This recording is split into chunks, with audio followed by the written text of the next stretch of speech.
الحمد لله الذي خلق السماوات والأرض وجعل الظلمات والنور. الحمد لله الذي فضل العلم على الجهل فقال قل هل يستوي الذين يعلمون والذين لا يعلمون. ونصلي ونسلم على خير معلم الناس وخير محمد. وبعد، إن شاء الله الجزء الثالث من محاضرات Surviving the AR بارت بتاع ECG. النهارده إن شاء الله هنتكلم عن الاريزمياز، نفس النقطة اللي بنأكد عليها في أول محاضرة. ECG is only a tool، لأن ما ينفعش تعتمد عليه لوحده في تشخيص المرضى. أو ممكن يكون صحيح في جزء الأريزمياز مهم جدا، هو يعتبر الاي سي جي هو نمبر 1 في أي حاجة في الأريزميا، ولكن برضه لازم تكورليت مع العيان كلينيكال اكزامينشن بتاعه عامل ازاي، الهيستوري، البرزنتيشن بتاعه، ولو معاه أي حاجة تانية، ويتكمل بقى الانفستيجيشنز. هو الاي سي جي صحيح هنا برضه يعني هو أكيد ليه دور مهم. تتفرق مثلا العيان ده وايت كومبلكس نارو كومبلكس زي ما هنتكلم إن شاء الله قدام. بس مثلا زي ما هنعرف ان هو لو عيان انستيبل بيكون ليه مانجمنت، لو عيان ستيبل بيكون ليه مانجمنت تاني. فما ينفعش تبص على رسم القلب لوحده وتقول اه خلاص انا رسم القلب ده بيقول لي كذا يبقى العيان تشخيصه كذا والتريتمنت بتاعه كذا. فهو رسم القلب مهم جدا في عيانين الاريزميا، وهو فيرست لاين دايجنوزس يعني، او فيرست لاين انفستيجيشن دايجنوزس، ولكن لازم تعمل كورليشن مع ايه، كلينيكال، ولو محتاج لاب او انفستيجيشنز ثانيه ايميجنج مثلا او حاجه. طيب، فان شاء الله النهارده الجزء بتاع الاريزميا، نتكلم تاكي اريزميا وبرادي اريزمياس. دي تجميع هنبقى نرجع لها ان شاء الله في اخر المحاضره. ناخد بس هنت عنها كده. الحاجات التاكي اريزمياز اللي عندنا يعني ده الموست كومن، الحاجات اللي بتشاف اما عيان في ساينس تاكيكارديا، عيان في سوبر فنتريكولار تاكيكارديا اللي هو موستلي بتكون اي في ان ار تي اللي هو اتريو فنتريكولار نودل رينتري تاكيكارديا. ارجع بقى لمحاضرات الاريزمياز في موديول كارديو فاندر جراديوس عشان نعرف ان اس في تي دي في منها كذا نوع. الموست كومن بتاعها الاي في ان ار تي والاي في ار تي اللي هو اتريو فنتريكولار انتري تاكيكارديا اللي بتعتمد على اكسسوري باث واي، حالات دبليو بي دبليو مثلا اللي هو وولف باركنسون وايت. والاثنين دول على بعض اللي هو الاي في ان ار تي والاي في ار تي بيمثلوا حوالي يعني ممكن نسبه توصل 90 95% من حالات الاس في تي كلهم يعني. فالموست كومن اللي بيجي اللي بنشوفه برضه في الغالب بيكون اما اي في ان ار تي اما اي في ار تي. هو يعني الدايجنوز مش بيفرق قوي، انت كومباريزون يعني كديفرنشيشن ما بين الاثنين. فعموما لما بيطلق اسم الاس في تي فهو في الغالب بيعنى بالاي في ان ار تي. فاحنا قلنا عندنا ساينس تاكيكارديا، الاس في تي، الاتريال فايبريليشن، وطبعا مهم جدا لان هو ده الموست كومن كرونيك اريزميا، عيانين كتير بيعيشوا بيه. ممكن يجي بقى يا اما فيرست دايجنوز اتريال فايبريليشن، برضه الكلام ده يعني باستفاضه اكتر شويه في محاضرات الكارديولوجي فاندر جراديوتس. جزء الاريزميا ممكن يكون فيرست دايجنوزس، ممكن يكون عيان باروكسيزمال بيروح وبيجي عليه، ممكن يكون عيان خلاص هو عايش باتريال فايبريليشن بس جايب اكسربيشن دلوقتي، يا اما اكسربيشن بسبب اتريال فايبريليشن، او مثلا يكون عيان دخل في انيميا هايبر ثايروديزم او حاجه زودت البيردن بتاع الاتريال فايبريليشن، فجاي دلوقتي حاسس بالبيتيشنز. عيان كان بياخد علاج بعد ما وقفه مره واحده فحصل له اكسربيشن، بدل ما هو كان عايش بريت مثلا 80 90 لا دلوقتي بقى نقطه 140 وهكذا. في حاجات تانية برضه زي الاتريال فلاتر هنتكلم عليه ان شاء الله، برضه المالتي فوكال اتريال تاكيكارديا او المات. ودي دول في الغالب بيكون نارو، يعني الاول هنا كده زي ما هو مكتوب بيكون نارو تاكي اريزميا. نارو يعني ايه؟ يعني الكيو ار اس يعني حوالي 100 ملي سكند، يعني مربعين ونص. ممكن لو وصلت تبقى مثلا 110، بس في الغالب ما بتعديش ال 120. اكتر 110 يعتبر وايد، اكتر 120 خلاص ديفنتلي وايد. في نقطه بس مهمه، ان العيان لو عنده اصلا بيز لاين باندل برانش بلوك زي ما هنتكلم ان شاء الله قدام، يكون هو عايش بباندل برانش بلوك مثلا ليفت باندل او رايت باندل او حاجه، فهو او عنده كارديوميوباثي، فهو البيز لاين بتاعه الكيو ار اس بتاعته وايد اكتر من 120، وبالتالي هو لو جاله ساينس تاكيكارديا حتى على البيز لاين كيو ار اس هتبقى الكيو ار اس بتاعته لسه وايد برضه عادي. وكذلك لو جاله مثلا اتريال فيبريليشن على بيز لاين وايد كيو ار اس، الكيو ار اس برضه تبقى وايد، فهيعمل لك وايد كومبلكس تاكيكارديا، يكون حاجه كانه بيميمك سواء الفي تي مثلا او حاجات تانية سواء مونومورفيك في تي او بوليمورفيك في تي. فمهم ان احنا نعرف ان ممكن حد عيان يكون عنده حاجه من دول ويجي له باندل برانش ويكون عنده باندل برانش بلوك، فيبان كانه وايد كومبلكس تاكيكارديا مش نارو كومبلكس، يعني يبان كانه وايد كومبلكس تاكيكارديا مش نارو كومبلكس تاكيكارديا. في نقطه ثانيه مهمه، ان في حاجه اسمها ريت ريليتد باندل برانش بلوك، بمعنى ان ممكن عيان يكون عنده ما عندوش اي ستراكشر هارت ديزيز، عيان مش اسكيميك هارت ديزيز، عيان ما عندهوش سكار قبل كده، عيان ما عندهوش كارديوميوباثي ولا حاجه، ولكن هو عنده الايف نود بتاعته ممكن سسبتور ان هو دخله في اس في تي. فلما بيدخل في اس في تي فاحيانا بيكون الريفراكتوري بيريود بتاعت الرايت باندل مختلفه عن الليفت باندل، فممكن يدخله في حاجه اسمها ريت ريليتد باندل برانش بلوك. لما الهارت ريت بيعلى جامد الباندل برانش بلوك ما بتلحقش، معلش الباندل برانشز ما بتلحقش ترجع تاني في الاكسايتابل بيريود بتاعتها، فواحده فيهم بتقع. لما واحده فيهم بتقع التانيه بس اللي بتشتغل، فالعيان بيبان كانه عنده باندل برانش بلوك. فتلاقيه مثلا لو هو ساينس ريت بتاعه مثلا 80 كمثال، لما يدخل في اس في تي وهو ساينس ريت كان نارو كومبلكس عادي، كان كيو ار اس بتاعته 100 مللي مثلا، لما يدخل في اس في تي لقيته بقى وايد كومبلكس، بقى بيميمك الفي تي. حتى ده يعني سؤال مشهور، انت تفرق ازاي ما بين الاس في تي والفي تي ك ديفرنشال دايجنوزس للوايد كومبلكس تاكيكارديا، هنتكلم عنه ان شاء الله قدام، يعني الجزء منه. وهنعرف برضه ان هو يعني مش بتفرق قوي الا في حالات محدوده. مهم بس زي ما قلنا ان ممكن عيان يدخل بقى في وايد كومبلكس تاكيكارديا ويكون الدايجنوز بتاعه اس في تي عادي، وهو اصلا كان نورمال في الاول. ليه؟ لان هو ده حاجه اسمها ريت ريليتد موند برانش بلوك. فالمهم يعني ان في الغالب دول بيجوا بنارو كومبلكس تاكيكارديا. الوايد كومبلكس تاكيكارديا بقى اما عيان بيدخل في مونومورفيك في تي او بوليمورفيك في تي، بس المهم النقطه المكتوبه جوه البراكس دي جوه الاقواس ان هو يكون معاه بالس، ان هو لو معهوش بالس يبقى ده بالسلس في تي اللي احنا اتكلمنا عنه في الايه، في اول محاضره خالص على الكاردياك ارست. او ممكن يكون عيان بقى عنده بوليمورفيك في تي، سواء تورسات دي بوا او تورسات دي بونتي يعني، او لا. هو نقطه مهمه ان احنا تي دي بي دي تورسات دي بوا ما نقدرش نقول العيان ده عنده تي دي بي غير لما نشوف البيز لاين كيو تي بتاعه قد ايه. بمعنى ان تورسات دي بوا دي ما هي الا بوليمورفيك في تي وز لونج كيو تي. يعني لو انت مش شايف الكيو تي انترفال فانت مش تقدرش تقول العيان ده عنده لونج كيو تي، وبالتالي مش تقدرش تقول ان هو عنده تورسات. هو بالنسبه لك عنده بوليمورفيك في تي وخلاص. البوليمورفيك في تي دي بقى لما العيان يرجع مثلا للبيز لاين الريزم بتاعه، سواء ساينس ريزم اي اف او اي حاجه، لما بيرجع له لقيت عنده كيو تي طويله، قلت والله ده خلاص، ده هو ده كان تورسات. لو رجع بقى لقيت الكيو تي بتاعته عاديه، خلاص يبقى دي بوليمورفيك في تي مش تورسات. ماشي. فده نبذه كده عن ايه، قلنا الحاجات اللي احنا هنشوفها ان شاء الله ممكن نشوفوها، اللي هو سنسكيكارديا، الاس في تي، الاتريال فايبريليشن ار اف، الاتريال فلتر، المالتي فوكال اتريال تاكيكارديا، مونومورفيك في تي او بوليمورفيك في تي بقى، سواء تورساد او نون تورساد يعني. طيب، اول حاجه موسكوم تاكيكارديا اللي انت في الغالب هتشوفه هو ساينس تاكيكارديا. يعني ايه ساينس ريزم؟ يعني بي ورا كيو ار اس، بي ورا كيو ار اس، بي ورا كيو ار اس، بي ورا كيو ار اس، بي ورا كيو ار اس. والبي دي بوزيتيف في ليد 2 و3 واي في اف، او 2 واي في اف وفي 5 و6، فخلاص دي ساينس بيت هي اللي عامله البي ويف دي. ساينس بيت اللي عامله البي ويف دي هي اللي وصلت للفنتركلز فعملت الديبولاريزيشن بتاع الفنتركل اللي هو كيو ار اس، بعدها تي طبعا يعني. فخلاص انت شفت بي ورا كيو ار اس، بي ورا كيو ار اس، يبقى ده ساينس ريزم. عيان الهارت ريت بتاعه مثلا يعني هنا اقل من اكثر من مربعين حاجه بسيطه، فيكون الهارت ريت بتاعه مثلا على 140 135 او حاجه، خلاص يبقى ده عيان ساينس تاكيكارديا. يبقى ساينس تاكيكارديا بي ورا كيو ار اس، بي ورا كيو ار اس، بي ورا كيو ار اس بساينس، يبقى ده ساينس ريزم على هاي هارت ريت، يبقى ساينس تاكيكارديا. يعني اصلا السكر في الغالب بتكون كومبنساتوري.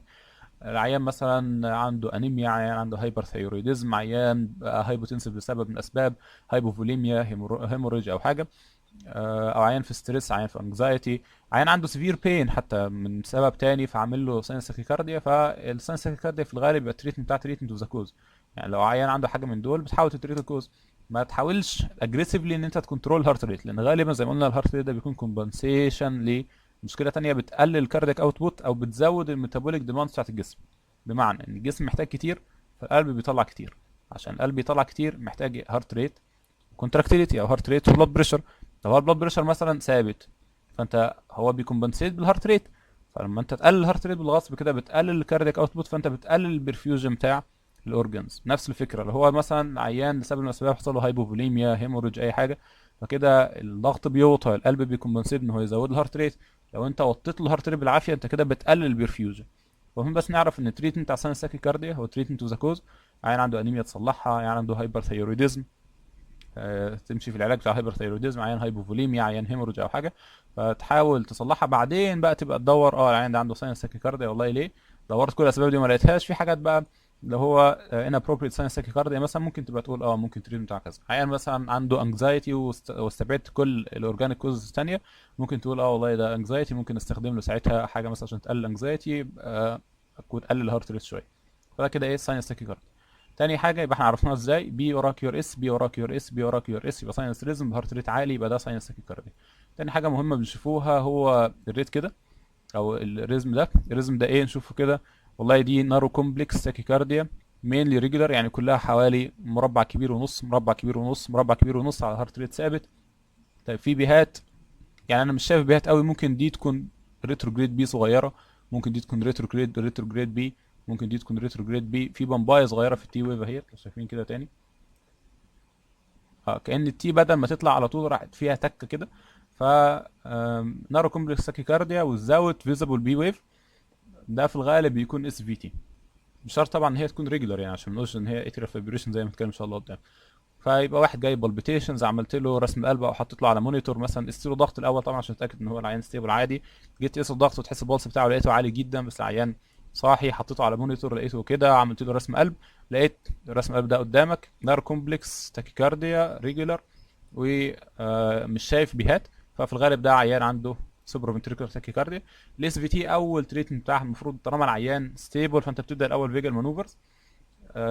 بالمره ايه الحاجات بتاعت الانستابيليتي هايبوتنشن فتره طويله مش بيستجيب للانيشال ريسوسيتيشن، عيان عنده سيفير انجينال شيست بين، عيان شوكت طبعا يعني هايبوبرفيوزد يعني ديكريز يورين اوتبوت يعني زياده في اللاكتيت يعني ديكريز منتيشن حاجه زي دي.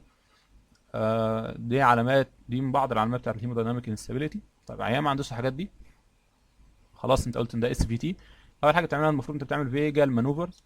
الفيجال مانوفرز يعني زي ايه؟ زي كاروتيد ساينس مساج. طبعا لما تتاكد ان المفروض انت بتحط سماعه عشان تسمع مفيش بروي مفيش اثيروسكليروز يعني عشان تريسك الصروخ وكده. فممكن تعمل كاروتيد ساينس مساج، ده بيزود الفيجال تون فممكن يبريك السايكل بتاعه الاس في تي فيؤدي الى ان الري انتري اللي بيحصل جوه الاي في نود ده يفك، فالعيان يرجع ساينس تاني او يرجع البيز ريزم بتاعه تاني، لو في الغالب بيبقى ساينس يعني. طيب الفيجل مانوفر الثاني من ضمنها ايه؟ ممكن الفيشال اميرشن كولد ووتر، يعني لو عرفت تجيب حاجه ساقعه وتحط وش العيان فيه ده برضه بيليفيت الفيجل تون. ممكن تجيب تلج وتمسح بيه وشه مثلا وحوالين رقبته. ممكن تحاول يخليه يكح جامد، تحاول يخليه يرجع، ممكن يعمل سكواتنج بسرعه. كل دي حاجات بتحفز الفيجل ستيميوليشن فممكن يبريك السايكل بتاعت اللي جوه الموجوده اللي جوه الاي في نود، فيبريك الاي في ان ار تي هو اي في نودال رينتري تاكيكارديا، فلو عملت وقفت السايكل بتاعت الرينتر اللي في الاي في نود ممكن ده يساعد ان هو يوقف الاس في تي. طيب الفيجا مانوفرز دي ما جابتش نتيجه، ممكن تستخدم الادينوزين لو متاح، تستخدم 6 مللي في 12 مللي في 12 مللي. في بعض الناس بيقولوا انت ممكن تبدا نيشه 12 مللي بالاول، بس طبعا الادينوزين يعني مكتوب ان هو بيعمل سايد افكت زي فلاشنج، ممكن يعمل شويه بوز كده، والبوز دي هنتكلم برضو ان شاء الله عليها قدام. ممكن يعمل شويه ديزني وشيست بين. طيب لو ما فاكش على الادينوزين بقى ممكن تحاول تستخدم البيتا بلوكرز وكالسيوم شان بلوكرز النون الريت ليميتنج كالسيوم شان بلوكر زي فيراباميل والدلتازيم كده، اللي هي نون دايهيدروبيريدينز يعني. ده المين تريتمنت بتاع الاس في تي. طبعا برضه زي ما هنعرف ان شاء الله يعني اغلب الحاجات دي هي مكتوب جنبها سنكرونايز كارديوفيرجن لو انستيبل، سنكرونايز انستيبل، سنكرونايز انستيبل. فهو في الغالب اغلب العيانين لو هو مش ستيبل من الاول وجايب تاكي اريزمي ممكن تعملوا دي شوك يعني، بس طبعا بيكون سنكرونايز طالما هو العيان معاه فيزابل ديستنكت ويفز. فاحنا خلاص يبقى ده ايه؟ ده عيان جايب بالبيتيشنز، تيجي تحط ايدك على تسمع البلاد بريشر بتاعه وتحط ايدك على البلس تلاقيه رابط، تحط على المونيتور تعمله اي سي جي يطلع لك كده نارو كومبلكس ساكيكارديا، مفيش بي ويفز وريجولار، يبقى ده في الغالب اس في تي، فيجال مانوفرز في ادينوزين في بيتا بلوكرز في كالسيوم شان بلوكرز بس كده. طيب الحاجه الثالثه المشهوره عندنا ممكن نلاقي عيان داخل بحاجه زي دي برضو، عيان داخل بالبيتيشنز. هو في الغالب يعني انت ما بتشوفش الحته دي اللي هي الترانزيشن زون بتاعه الانتقال ما بين، يعني هو كان عيان اهوت بي وراها كيو ار اس، بي وراها كيو ار اس، يعني دي تبدو مختلفه شويه عن البي، يعني دي تحسها عريضه شويه انما البي دي صغيره او باي فيزيك كمان. فدي في الغالب بريماتيور اتريال بيت زي ما هو مكتوب كده، بريماتيور اتريال كونتراكشن. انت في الغالب ما بتشوفش دي ليه؟ لان ده هو الترانزيشن ما بين النورمال ساينس ريزم والاريزميا اللي موجوده هنا. فخلاص لما بتحصل ترانزيشن ده هو العيان بيدخل بقى في الايه الريزميا دي. فانت لو شفتها يبقى كويس، انت لو شفتها تلاقي ان البريماتور اتريال كونتراكشن دي بتقعد تتكرر زيها زيها زيها زيها زيها، خلاص بي اي سي وراها ريزميا يبقى دي اتريال تاكيكارديا معروفه خلاص يعني. طيب انت ما شفتهاش بقى يبقى انت بتلاقي عيان جاي لك برضه بالبيتيشنز، انت مثلا عارف ان هو عارف الساينس بيت بتاعه قبل كده عامل ازاي، وعارف حتى ان هو الليد ده المفروض مثلا هو في ليد 2 كمثال، المفروض ان ليد 2 بيكون البي ويف بتاعته بوزيتيف. جيت في ليد 2 لقيت عنده باي فيزيك بي او بي مثلا انت شايفها مش عارف تفرق ما بين التي والبي قوي، فلقيت ان البي بتاعته نيجاتيف هنا مع تاكي اريزميا. طيب هو كده عيان عنده بي ويف ديستنكت باينه عادي، انت شفت البي ويف والبي ويف دي برضه وراها كيو ار اس، بي وراها كيو ار اس، بي وراها كيو ار اس، بي وراها كيو ار اس، ولكن البي دي مش نورمال ساينس بي مورفولوجي، يعني مش بوزيتيف في 2 واي في اف وفي 5 و6، تلاقيها نيجاتيف تلاقيها باي فيزيك تلاقيها اي حاجه من الحاجات دي، بس مش النورمال ساينس بيت، بالذات بقى لو هو العيان يعني بيقلب ما بين ده وده، دي حاجه كويسه خالص يعني. فخلاص يبقى هو عيان عنده بي ويف بس نون ساينس، يبقى نون ساينس بي ويف وراه كيو ار اس في اريزميا، يبقى نون ساينس، يبقى هي كده كده طالعه من الاتريا، تبقى اتريال تاكيكارديا. هي اتريال اكتيفيتي بس ابنورمال اتريال اكتيفيتي عامله التاكيكارديا دي تبقى ايه؟ اتريال تاكيكارديا. طيب الاتريال تاكيكارديا في الغالب برضو ممكن تكون pulmonary كوز او تكون كنوع من increased automaticity او entry. المهم انت في الغالب بتعالج من الاتريال تاكيكارديا زي الاي في ان ار تي. ممكن تبدا فيجر مانوفرز وراها ادينوزين وراها بيتا بلوكرز او كالسيوم شانل بلوكرز. وهنا بقى ممكن تستخدم شويه انتي اريزمكس كلاس 1 سي مثلا بروبافينون او فليكينايد طالما العيان ما عندوش ستراكشر هارت ديزيز، او كلاس 3 الاميودارون مثلا. المهم يعني انت في الغالب التاكيكارديا بتعالجها كانها اي في ان ار تي. يعني بس ميزه ان هو يعني برضه امينابل فور ابليشن، بس ده على الحاجه حاله الكرونيك يعني. يبقى احنا اللي اخدناه من هنا ايه؟ اخدنا بي وراها كيو ار اس، بي وراها كيو ار اس، بي وراها كيو ار اس. والبي دي شكلها ساينس مورفولوجي يعني شكلها كويس، بوزيتيف في 2 واي في اف وفي 5 6 ونيجاتيف في اي في ار، يبقى دي ساينس تاكيكارديا. تريتمنت اوف ذا كوز. هنا لو عيان داخل برضه بالبيتيشنز عملت له اي سي جي لقيت نارو كومبلكس ريجولار تاكيكارديا مش شايف بيهات، فده في الغالب اس في تي. الاس في تي ده التريتمنت بتاعي اتاكد ان هو ريجولار، اتاكد ان هو ريجولار، اتاكد ان هو ريجولار تاني على اللونج ليد طويل. اتاكد ان هو اس في تي خلاص. طالما العيان ستيبل في الاول يبقى فيجر مانوفرز، الفيجر مانوفرز ما نفعتش يبقى ادينوزين، في بيتا بلوكر، في كالسيوم شانل بلوكر. طيب في دي سي بعد كده لو ما اتحسنش عيان تاني داخل بنارو كومبلكس برضه تاكيكارديا وريجولار، ولكن انت شايف بيهات شكلها ابنورمال مورفولوجي مش نفس الساينس بي ويف اللي انت متعود عليها. المفروض ان هي تكون بوزيتيف ريد 2 واي في اف ب 5 6 ونيجاتيف اي في ار. وده في الغالب عيان اتريال تاكيكارديا. تريتمنت اوف ذا كوز لو موجود بالمونري كوز، لو ما فيش هتريت كانه اس في تي برضه فيجل مانوفر في ادينوزين في بيتا بلوكرز. ممكن تستخدم بقى ساعتها الانتي اريزمكس يعني.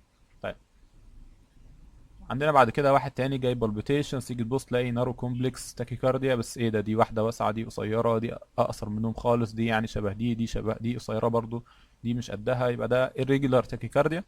تشوف في بيهات، والله انا ممكن اشوف بي اهيت، تقول لي لا انا شايف بي صغيره اهي، دي بي شكلها مختلف كمان عنهم، لا دي بي تانية شكلها مختلف خالص، دي بي رابعه شكلها مختلف، لا يبقى دي نيجاتيف، يبقى دول مش بي.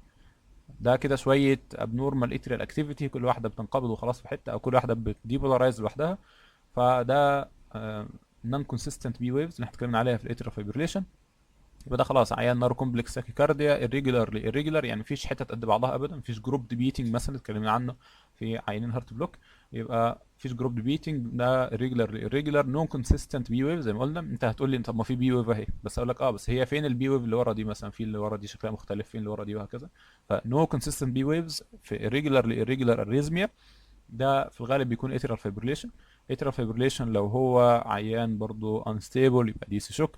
لو عيان ستيبل يبقى المانجمنت بتاعك في الاول انت تعمل ريت كنترول وتدور على سبب ليه حصل اكسربيشن العيان ده، سواء كان اتريال فايبريشن كان كرونيك قبل كده، هو عارف ان هو اتريال فايبريشن بس زاد دلوقتي، زي ما قلنا مثلا كان 80 بقى 150 او 160.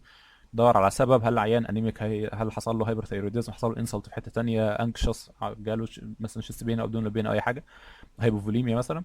فانت تدور تريتمنت اوف اندرلاين كوز، لو لقيت ده تعمل له ريت كنترول. الريت كنترول ده لوحده مجرد انت توطيت الاتريال فايبريشن ريت ده مثلا 150 او 160 وصلته ل 110 او 100، العيان بيحصل له سيمتوماتيك ريليف. بعد كده ممكن تدور براحتك، حتى لو تفكر هل العيان ده امينبل ان هو يدخل في مرحله الريزم كنترول ولا لا.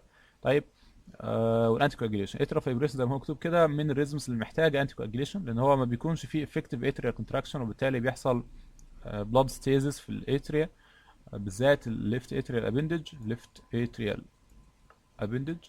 فالبلاد ستيزس ده ممكن بعد كده يؤدي الى تكوين ثرومبس، ثرومبس دي ممكن تشاور او حاجه، تعمل كومبليكيشنز كتير يعني. فالاتريال فايبريشن ده من الريزمز اللي محتاجه انتي كواجيليشن. يبقى احنا قلنا ده ايه؟ ده عيان برضو كل دول داخلين بالبيتيشنز. عيان داخل بالبيتيشنز، سمعت البلاد بريشر بتاعه ولقيته مثلا كويس بس هارت ريت عالي، حطيته على مونيتور، عملت له اي سي جي، لقيت كده irregular اريزمي، يعني ده مفيش حاجه خالص قد الثانيه، كانها كده مرسومه بعشوائيه. ريجولار اريزميا، مفيش كونسيستنت بي ويفز، يبقى ده عيان في الغالب اتريال فايبريليشن. تريتمنت ايه؟ العيان ستيبل، يبقى بتبدا الاول بحاجات ريت كنترول، بيتا بلوكر مثلا او كالسيوم شانل بلوكرز اللي هو النون ذهب، وتتاكد لو العيان مش بياخد انتي كواجيليشن تبدا تديله انتي كواجيليشن من دلوقتي. وتشوف بقى لو في اندرلاين كوز هو اللي عمل له اكسربيشن، او حتى دخله في الانسل بتاعت الاتريال فايبريشن. طيب ده عيان تاني برضو داخل بالبيتيشنز معلش، بس ده الهارت ريت بتاعه اقل الى حد ما. جيت تعمل له الاي سي جي، لقيت الاي سي جي فيه حاجه المشهوره بتاعت السو توث ابييرنس، طالع نازل طالع نازل طالع نازل كده، طالع نازل. فخلاص السو توث ده بس هيقول لك ان هو العيان ده في الغالب عنده اتريال فلاتر. ماشي، على حسب بقى الريت اوف بلوك قد ايه، يعني 4 لواحد، 5 لواحد، 2 لواحد. ممكن عيان يكون معاه تاكيكارديا، او يكون عيان جاي بالبيتيشنز بس تيجي ترسم له تلاقي مثلا 1 2 3 4 4 ونص، يبقى العيان ده اصلا الهارت ريت بتاعه مش عالي. يعني انت بتتكلم مثلا في 70 او 68 او حاجه. فالمهم بس ان هو برضه علشان الاتريال فلاتر يكون في ineffective atrial contraction في الغالب يعني، فبرضه الاتريال فلاتر بيتعامل كانه atrial fibrillation. يعني بس الفكره ان الاتريال فلاتر في الغالب بيكون ليه underlying cause يعني بنسبه اعلى شويه من الاتريال fibrillation، فمهم انت تدور على الكوز بالذات البلمونري كوزز اكسربيشن السي او دي مثلا او حاجه زي ما هتكلم برضه في المات اللي هو تحت ده multifocal atrial tachycardia. فالمهم بالنسبه لنا ان هو ده عيان داخل بالبيتيشنز، عملت له اي سي جي لقيت البي ويف بوزيتيف، بعدين نيجاتيف، بوزيتيف نيجاتيف بوزيتيف نيجاتيف، ان هو ايه دي كده طالعه نازله. فده السوتوث ابييرنس بتاع الاتريال فلاتر. ده التيبيكال اتريال فلاتر اللي هو في الغالب بيبان سوتوث ابييرنس اللي هو كيفوترايكاسبت اسمس ديبندنت اتريال فلاتر زي ما اتكلمنا في محاضره الاريزميا في موديول كارديولوجي في اندر جراديوس. ان ده التيبيكال اتريال فلاتر اللي هو بيمشي انتي كلوك وايز يعني في في السي تي اي ده الكيفوترايكاسبت اسمس. بس في حاجات تانية بقى بتكون تانية مختلفة شكل مختلف، بس هو المهم اللي احنا نعرفه ان هو الكومن اللي هو كده انه يكون تيبيكال اتريال فلاتر سو توث ابييرنس. المهم انت بس تدور على السو توث ابييرنس ده في كذا ليد. يعني انت ممكن ما تلاقوش غير في في واحد مثلا، ما تلاقوش في ليمبليز. حد تاني تلاقيه موجود في الاي في اف باين. هو في الغالب بيبان اكتر في الانفيرور ليدز وفي واحد. فانت بص بالذات على الاي في اف وفي واحد، او مثلا اتنين واي في اف وفي واحد. ده في الغالب الاماكن انت هتشوف فيها السو توث ابييرنس. خلاص يبقى ده عين اتريال فلاتر برضه يتعامل كانه اتريال فيبريشن اللي هو محتاج ريت كنترول، اللي هو مش محتاج يعني عين زي ده كده هو مش محتاج ريت كنترول. يبقى خلاص لما تديله انتي كواجيليشن بتاعه وتحضره عشان تشوف والله ده خلاص ملهوش اندرلاين كوز، يبقى بتعمل له ريزم مونيتورنج مثلا فتره. ان هو في ناس بيحصل لهم سبونتينيوس ريزوليوشن بيرجعوا تاني ساينس ريزم في اول 24 او 48 ساعه. ممكن تستنى لو ما رجعش ممكن بقى تدخله عشان تشوف لو ممكن يعمل ابليشن او حاجه. طيب واحد تالت برضو داخل ببالبيتيشنز، ستيل الضغط لقيته كويس بس البلس بتاعه عالي او سريع، بس الريجولار برضو تحت ايدك تعمل له اي سي جي. لقيت الحاجات الغريبه دي. ايه الحاجات الغريبه دي؟ لقيت هنا مثلا بي ويف ورا كيو ار اس، بعدين مش عارف تحس دي بي ويف كده بس البي كيو ار اس بتاعت طب ما هي ممكن دي تكون بي ويف برضو. خلاص يبقى دي البي ويف بس نيجاتيف. طب هنا بي ويف بوزيتيف وهنا بي ويف نيجاتيف، هنا بي نيجاتيف برضو بس تحسها رفيعه شويه عن الثانيه. بصيت هنا لقيت بي ويف تانية بوزيتيف بس دي ارفع شويه من البي التانية دي. فكده يبقى ده العيان عنده مالتي بي. البي دي بتطلع من الاتريا، فبتطلع من كذا فوكس من الاتريا تبقى مالتي فوكال اتريال تاكيكارديا مات. مالتي فوكال اتريال تاكيكارديا ده في الغالب بقى هي في الغالب بتظهر دي بتكون فيري ريزيستنت للدي سي شوك. ده بقى في الغالب بيكون عيان عنده سكندري كوز، في احيان كتير جدا بيكون سي او بي اكسربيشن او بالمونري كوز عموما. الصادن ار في سترين ممكن يكون هو السبب بتاع المالتي فوكال اتريال تاكيكارديا، سواء بالمونري امبوليزم مثلا او قلنا زي ما قلنا ايه سي او دي اكسربيشن او سيفير برونكيال ازمه. ممكن دخل عيان في مالتي فوكال اتريال تاكيكارديا او مات. التريتمنت بتاعه في الغالب بيكون تريتمنت وذ اندرلاين كوز، لما عيان البلمونري السيستم بتاعه بيتحسن او البلمونري ستيت بتاعته بتتحسن. يعني في احيان كتير جدا بيحصل ريزوليوشن المالتي فوكال اتريال تاكيكارديا دي. ممكن نبدا شويه نعمل ريت كنترول، بس المهم ان احنا برضه ندي انتي كواجيليشن لان نفس الفكره مفيش افكتيف اتريال كونتراكشن. يبقى انت العيان ده ما بيحصل له بلاد ستيزز في الاتريا فيكون عرضه ان هو يكون ثرومباي. فاحنا اخدنا ايه من السلايد دي؟ كل العيانين دول جايين بالبيتيشنز. ده اتعمل له رسم قلب لقيته irregular نارو كومبلكس كيو ار اس، نارو كومبلكس تاكيكارديا irregular في بي ويفز يا عم مفيش كونسيستنت بي ويفز، يبقى ده اتريال فايبريليشن. يبقى انتي كواجيليشن سيرش فور ذا اندرلاين كوز وتبدا الاول ريت كنترول. دول ثلاث حاجات مهمين. يبقى انتي كواجيليشن سيرش فور اندرلاين كوز وريت كنترول. طيب لا ده انت عملت له اس جي لقيت سو توث ابييرنس يبقى اتريال فلاتر، الريت بتاعه كويس يبقى فاضل لك الانتي كواجيليشن وسيرش فور اندرلاين كوز. بعد كده ممكن تدور على الريزم كنترول. بس ده طبعا يعني ما بتعملش في الغالب في الاي ار لو هو ريت كنترول كده كويس والعيان ستيبل. طب واحد تالت جاي برضو للاي سي جي ده لقيت فيه بي ويف اهي بس شكلها مختلف عن دي شكلها مختلف عن دي شكلها مختلف عن دي. فده بس في ديستنكت او ديستنكت بي ويفز. انت شايف بي ويفز كويسه هي شكلها حلو يعني لحد ما. فالبي ويفز دي ممكن تكون هي الحاجه اللي توضح لك ان ده عيان عنده مالتي فوكال اتريال تاكيكارديا بتعمل له ريت كنترول. ده المهم بقى سيرش في الاندرلاين كوز. ده المهم جدا انت تتريت الاندرلاين كوز. في الغالب العيان ده ما بيرجعش حتى بالدي سي يعني. انت لو عملت له دي سي ورجعته تاني تحاول توصله ساينس ريزم البلمونري كوز ده لان هو لسه بيعمل ار في سترين فبيعمل ار اس سترين فبيدخل برضه العيان في مالتي فوكال اتريال تاكيكارديا تاني. مهم الانتي كواجيليشن، مهم جدا الانتي كواجيليشن. طيب عندنا الفنتريكولار ريزمز. في حاجتين مهمين في خلينا في اللي تحت الاول. ده عيان عنده وايد كومبلكس تاكيكارديا، ده مربع ونص، ولكنها ريجولار، يعني ده يعتبر قد ده، يعتبر قد ده، يعتبر قد ده، يعتبر قد ده، يعتبر قد ده، يبقى دي وايد كومبلكس تاكيكارديا. ريجولار وايد كومبلكس تاكيكارديا يبقى في الغالب هي فنتريكولار تاكيكارديا انتل اذروايز بروفن يعني. زي ما قلنا في الاول ممكن يكون عيان عنده اصلا بيز لاين بوند برانش بلوك، او يحصل له ريت ريليتد بوند برانش بلوك. الابيرنسي دي ممكن تدخله بعد كده تخلي النار كومبلكس بتاعه لما يحصل هاي هارت ريت يوصل له وايت كومبلكس. بس المهم بالنسبه لنا ان اي وايت كومبلكس تاكيكارديا هي في تي انتل اذروايز بروف، انتل اذروايز بروف. فده كده خلاص يبقى عيان داخل بوايت كومبلكس ريجولار تاكيكارديا، يبقى ده في تي. تمام. طيب. طيب ده ممكن تديله ايه؟ ممكن تديله اميودارون، ممكن تديله بروكيناميد لو موجود، بس هو مش موجود. طبعا ده كله بافتراض ان العيان ستيبل. ممكن تديله ليدوكاين او زايلوكين يعني. في احيان كتير بنوصل في اخر للدي سي. فده الفنتريكولار تاكيكارديا.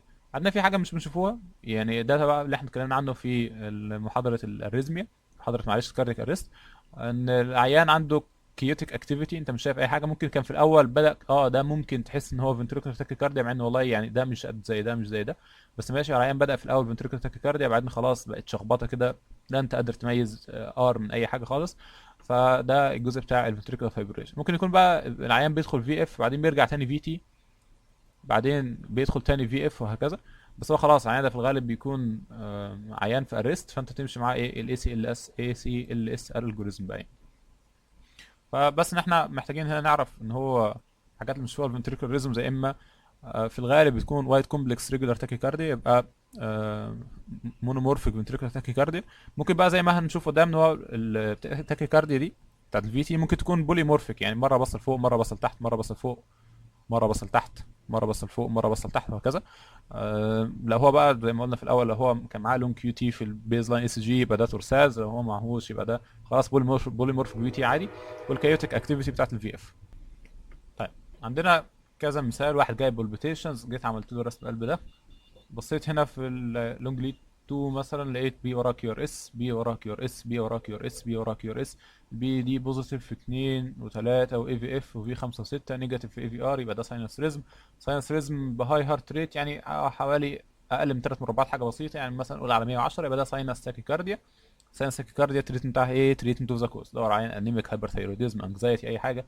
شيست بين حتى وهو يكون عيان ده جاي كده رزقه ان هو طلع الاس جي بتاعه نورمال، بس هو عنده اصلا سكيميا مثلا او حاجه، فمش بتضره عشان هو ساينس تاكيكارديا ان هو خلاص العيان مش كاردياك، او ما عندوش سنسر كاردياك كوز يخوفك ان هو ممكن لا قدر الله يديتيريوريت يعني. بس هو بيقول لك ان هو ده مش سببه الاريزميا يعني على الاقل. فزي ما قلنا ساينس تاكيكارديا في الغالب بتكون كومبنساتوري ميكانيزم. طيب عيان تاني جاي كده برضه جاي بالبيتيشنز، جيت تعمل له الاي سي جي، لقيت عنده ايه ده؟ اس سي ديبريشن، اس سي ديبريشن، اس سي ديبريشن، اس سي ديبريشن، واس سي اليفيشن في اي في ار. هو ده اللي احنا اتكلمنا عنه، اللي هو المالتي فيسل ديزيز او ليفت مين ايكويفالنت في الاسكيميا. بس استنى، الهارت ريت بتاع العيان عالي جدا، ده هو يدوب مربع وحته صغيره، يعني ممكن يكون حوالي 180 مثلا او حاجه. طيب هل 180 ده بقى، هل الاريزميا هي اللي عامله الاسكيميا ولا الاسكيميا هي اللي عامله الاريزميا؟ في الحقيقه ان هو يعني الكلام على ان في الغالب انت ما تقدرش تحكم على الاس سي اليفيشن والاس سي ديبريشن لو العيان هارت ريت بتاعه عالي. ليه؟ لان طبيعي ان القلب لو بيكونتراكت بريت عالي جدا، يعني 150 160 170 180 الارقام العاليه دي، فهو هيكون عنده فيري هاي اوكسجين ديماند، فهو هيدخل في المرحله العاديه بتاعه اوكسجين سبلاي ديماند مس ماتش. فهو هتلاقي معاه اس سي ديبريشنز كتيره، وممكن يكون معاه اس سي اليفيشن في الاي في ار، اللي هو الحاجه اللي احنا قلنا عليها كانه عنده ديفيوز سب اندوكارديال اسكيميا. فالديفيوز سب اندوكارديال اسكيميا دي انا ما اقدرش اقول ان العيان ده عنده بالفعل اسكيميك انسلت غير لما اوقف الاريزمي.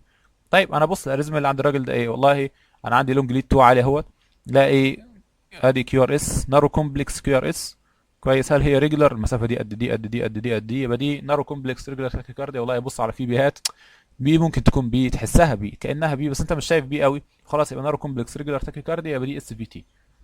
معلش اللي هو اس في تي او الاي في ان ار تي اللي هو الموست كومن كوز، يعني اي في ان ار تي. ماشي يلا مش مهم. خلاص يبقى ده اس في تي. العيان ستيبل تو ذا اول فيجن مانوفرز في ادينوزين، لو فيجن مانوفرز في ادينوزين، في بيتا بلوكرز، في كالسيوم شان بلوكرز، لو ما نفعش يبقى دي سي شوك في الاخر. طيب رجعت العيان، ساعتها بقى تقول اه والله رجعت العيان مثلا طلع ساينس ريزم على كده مثلا كنفس الحاجه، خلاص هو ما عندوش الديبريشنز والاليفيشنز دي. ممكن بقى يعني في كلام انت ممكن تدور ان هو مش اي عيان هيحصل معاه الوايد سبريد اس ديبريشن مع اس اليفيشن غير لو هو عنده بيز لاين كوروناري ابنورماليتي، يعني هو بالفعل عنده ستريت ستينوزس مثلا 30 50%، هو بس مش عاملين له اي ابنورماليتي ات ريست، ولكن لما بيحصل سيفير انكريز في هارت ريت ممكن يؤدي لسبلاي ديماند مس ماتش ده. بس ده مش موضوع دلوقتي يعني. المهم ان احنا عندنا ان انت تحاول ما تحكمش على الاس سي اليفيشن اس ديبريشن في عيان تاكيكارديك الا لما ترجعه للنورمال ريزم بتاعه، هو في الغالب بيبقى ساينس يعني. في كلام تاني على ان انت لو قدرت ان انت تحاول تعدي مربعين صغيرين من الجي بوينت، يعني مثلا هنا ده نهايه الجي بوينت، بصيت بعدها بمربعين لقيت هنا، بعدها بمربعين لقيت الاس تي ديبريشن لسه في اس تي ديبريشن، يعني هو لسه تحت التي بي لاين اللي هو ده كده مثلا، خلاص يبقى العيان ده ممكن فعلا يكون عنده اسكيميا هي اللي مزوده تاكيكارديا. انما لو لقيت ان هو بعد ال 8 من 10 ده او بعد 80 ملي سكند، بعد 80 ملي سكند لقيت ان الاس تي ليفل ماشي مع التي بي سيجمنت، او ماشي حتى مع البي ار بقى علشان التاكي كارديا نتكلم عليه كمان شويه. فهو لو هو ماشي تي بي سيجمنت ده ماشي مع الاس تي اللي بعد ال 80 ملي سكند، يبقى العيان ده في الغالب ما عندهوش اي نوع من انواع الاسكيميا، هي ده مجرد اكسجين سبلاي ديماند مس ماتش. تاني، هو انت جيت بصيت على الاي سي جي لقيت العيان ده عنده اس سي ديبريشن، خلاص اس سي ديبريشن ده بسبب التاكي كارديا، كده كده هنرجع العيان الاول، نحاول نرجعه الاول ساينس ريزم قبل ما نحكم.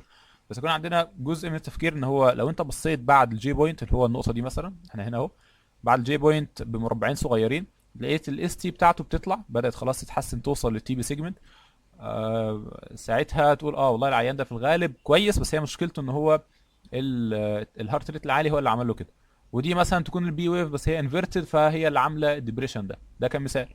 طيب انت لو انت جيت لقيت مثلا هو عيان حتى لو هو تاكي كارديك كده بعد مربعين لقيت الاس تي لسه بتاعته ديبريسد خالص لسه تحت وبعيد عن التي بي سيجمنت، تقول اه انا اشك ان ممكن يكون العيان ده فعلا اسكيميك وادور وراه بقى، ممكن نحاول نعمله ستريس اس جي تاني مثلا او حاجه، على حسب الريسك بتاعه بيكون عامل ازاي طبعا.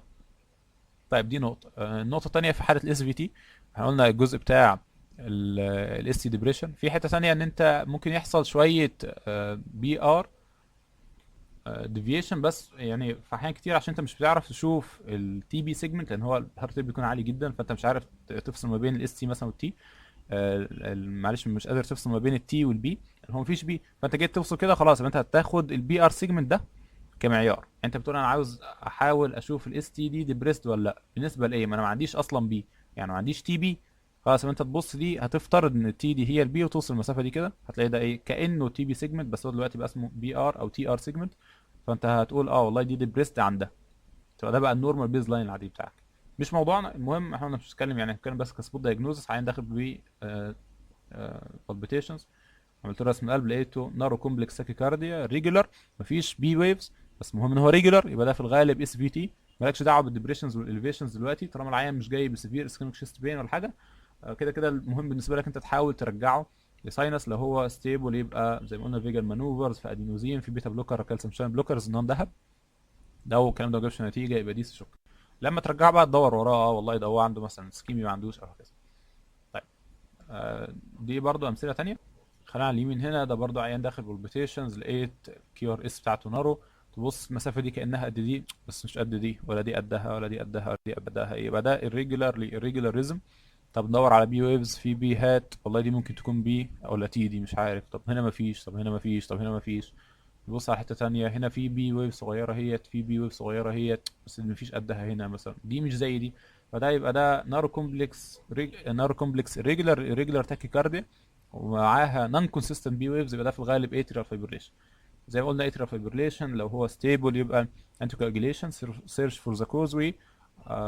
نبدا الاول بريت كنترول، نبدا كالسيوم شان بلوكرز لو هو معهوش ستراكشر هارت ديزيز، او بيتا بلوكرز عادي ممكن تستخدم، العين حرفيا ممكن تستخدم الديجوكسين كمان. ماشي، وفي جايد لاينز بقى الموضوع يعني.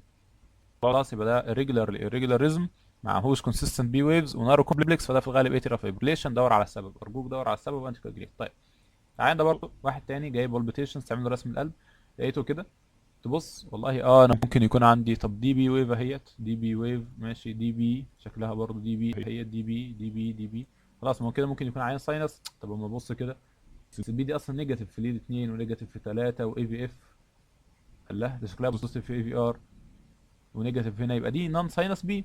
طيب ممكن العيان ده يكون اتريال تاكيكارديا، ممكن يكون اتريال تاكيكارديا، ولكن لما تيجي تبص هنا كده، لو جيت عند الانفيريور ليز اللي هو 2 و3 اي في اف، جيت عند اي في اف مثلا، تلاقي طب ما انا ممكن اطلع كده وانزل كده واطلع، انزل واطلع، انزل واطلع، انزل واطلع، خلاص يبقى دي السوتوس ابييرنس بتاع الاتريال فلاتر. طيب هل في فرق كبير ما بين الاتريال فلاتر والاتريال تاكيكارديا؟ هو في الغالب الفرق بس بيكون في الانتي كواجيليشن. الاتريال فلاتر بيحتاج انتي كواجيليشن على عكس الاتريال تاكيكارديا.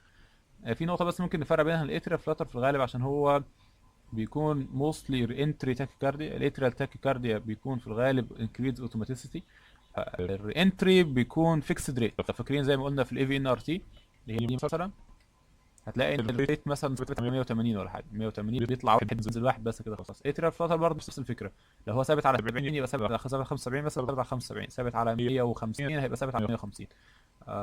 نادرا ما بيطلع مثلا بيطلع واحد بينزل واحد بس. اتريال تاكيكارديا هنا مثلا هتلاقي هو مثلا ممكن يكون 130 125 135 وهكذا، لان في الغالب بتكون زياده اوتوماتيسيتي زي الساكي مثلا. بس طبعا مع اختلاف بعض الحاجات زي الورم اب والكول داون والحاجات زي دي، بس مش موضوعنا دلوقتي. المهم الاتريال تاكيكارديا في الغالب بيكون مع شويه فاريابيليتي في الهارت ريت، يعني 10 فوق 10 تحت وهكذا. انما الحاجات بتاعت الانتري زي الاس بي تي او الاتريال فلاتر تكون ثابته الى حد ما. وفي نقطه ثانيه مهمه، ان يعني في الغالب الحاجه المتعارف عليها ان هو لو في هارت ريت نارو كومبلكس يقدر تاكيكارديا على 150، فدي في الغالب بتكون اتريال فلاتر وال2 تو 1 يعني. يعني 2 تو 1 يعني كل 2 اتريال بيتس بيوصلوا واحد فنتريكولار بيت. فتلاقي ان هو يعني لو الاتريا بيكونتراكت يعني على حوالي 140، الاتريا بيكونتراكت على حوالي 290 مثلا ل 100 و 290 300، فالفنتريكل بيكونتراكت 145 150 وهكذا، فبيكون ثابت بقى على 150 مثلا يعني. فانت لو بصيت كده تلاقي دول يعتبروا مربعين بالظبط، مربعين كبار، يبقى ده الفنتريكل ريت على 150، نارو كومبلكس ريجولار تاكيكارديا على 150، يبقى ده في الغالب اتريا فلاتر. طبعا يعني الحاله فرديه، يعني ممكن تلاقي اتريا فلاتر مع فاريبل بلوك، مره يكون كوندكت 2 1، مره يكون كوندكت 3 لواحد، مره كوندكت 4 لواحد، وتلاقي دول ورا بعض، ورا بعض ده 2 لواحد، بعدين 3 لواحد، بعدين 2 لواحد تاني، بعدين 3 لواحد تاني. فتشك ان العيان ده عنده اتريال فايبريليشن مثلا. ولكن هتلاقي ديستنكت بي ويفز بقى، يعني هتلاقي بي زي دي، يعني في الغالب بتكون نفس شكل البي ويفز، بس بيكون الكوندكشن فاريابيليتي او كوندكشن بلوك فاريبل يعني. ومش بتفرق قوي في حاجات كتير، لان هو في النهايه برضو العيان ده هيتعامل كانه اتريال فايبريليشن، او هياخد برضه الانتي كواجيليشن بتاعه على السيرش فور ذا وهكذا. بس ميزه ان الاتريال فلاتر في الغالب بيكون ليه حاجه امينبل فور ابليشن بنسبه سكسس، يعني في الاكسبرت سنترز ممكن توصل 95 97%، فدي ميزه عن الاتريال فايبريليشن.